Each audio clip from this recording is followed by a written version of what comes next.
문재인 대통령과 여야 5당 대표가 만난 뒤에 황교안 한국당 대표와 1대1 회담을 하자는 청와대 제안에 대해서 자유한국당이 비교섭 단체는 빼자고 역제안을 했습니다. 그러자 청와대가 그렇게 할 수는 없다고 거부하면서 대통령과 당 대표들 간의 만남이 당장은 무산됐습니다.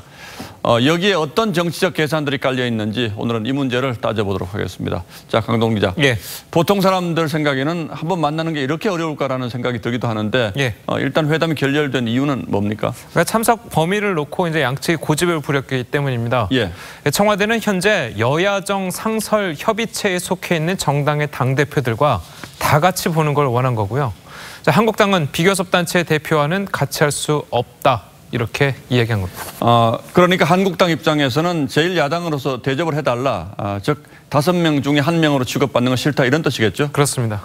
그런데 과거에도 비슷한 일이 있었죠? 예, 맞습니다. 일종의 데자뷰죠. 과거 청와대와 한국당 홍준표 대표 사이의 줄다리와 상당히 닮았습니다. 문재인 대통령 취임 첫 해인 2017년 7월 19일과 9월 27일 청와대는 여야 5당 대표 회담을 제안했었죠. 당시에 홍준표 전 대표가 불참을 하면서 여야 4당 회담만 이루어졌었습니다. 홍준표 전 대표는 그 당시에 보여주기식 쇼에 들러리 설 수는 없다. 비교섭 단체와 같이 하는 것은 격에 맞지 않는다. 이렇게 이야기하면서 거절했었죠. 자, 그러다가 지난해 3월 7일에서야 5당 대표 회동에 참석을 했고 대통령과 1대1 회동까지 했습니다. 자, 청와대가 이번에 5당 대표 회담 후 1대1 회담이라고 제안한 것은 이 같은 전례가 있었기 때문입니다. 자, 그런데 대통령이 야당 대표를 단독으로 만나지 않고 예. 이 5명을 굳이 다 함께 만나겠다고 하는 건 왜 그럴까요? 일단 좀 정치 상황이 변했다고 말할 수가 있습니다. 과거에는 대통령이 여당 대표를 겸했었기 때문에 여야 영수회담이라는 이름으로 주로 제1야당 대표와 단독으로 만났었습니다. 그랬죠. 예. 자, 이렇게 해서 중요한 정치적 흥정을 했었죠.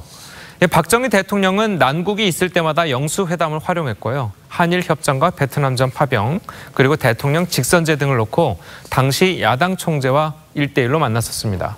전두환 대통령 역시 4.13 호원 조치 철회 등 시국 수습책 때문에 각 당 총재들을 1대1로 차례로 만났었습니다.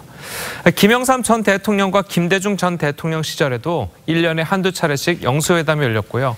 김영삼 전 대통령은 10차례, 김대중 정부에서는 8차례 등 전국이 꽉 막힐 때마다 야당 대표와 단독 회담을 가졌었습니다. 예, 그래서 저희가 영수회담이라는 게 기억에 많이 남아있는데 예. 이게 언제 바뀌었습니까?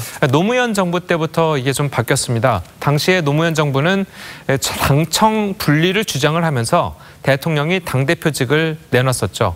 자, 그러면서 여야 영수회담이 아니라 대통령 대 정당 대표들 사이의 만남으로 회동 방식이 변한 겁니다.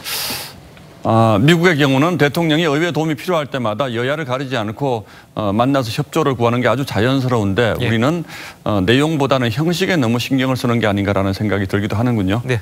예, 강동원 기자 잘 들었습니다.